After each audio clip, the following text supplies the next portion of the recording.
என்னைய கண்டுக்காமல் இப்படி இருக்கிறதுனால ஏன் இப்படி போகிறீங்க அப்படித்தான் போகிறது. அவ ஒரு கல்யாணம் சொந்தக்கார வீட்டு கல்யாணத்துக்கு அவள் போகிறா, நான் போகிறேன்.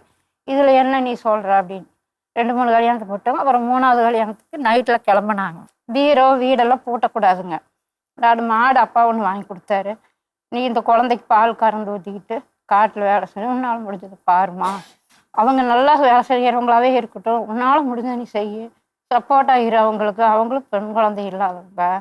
அவரு இறந்துட்டார். அவரு தான் என்னை விரும்பி தங்கச்சி உள்ள அம்மா சொந்தக்காரங்க கட்டிட்டு போனார். அவரும் போயிட்டார். அந்த குடும்பத்தை தலைநாளையில் வந்து உன்னால் முடிஞ்சதை நீ பண்ணு. அவங்க என்ன பேசிட்டு போகிறாங்க. அப்பா எனக்கு என்னை பிரிஞ்சு விட்டுட்டு போயிடலான்னு நினச்சா கூட அப்படியெல்லாம் குடும்பம் கெட்டு போயிடும். 2 பெண் குழந்தையாயிருச்சு, போகக்கூடாது அப்படின்னு சொன்னாங்கன்னா சரி நானும் முடிச்சேன். அப்போ அந்த நைட்டு கல்யாணத்துக்கு போகும்போதுங்க இதே மாதிரி கிளம்பி 2 பேர் கிளம்புனாங்க.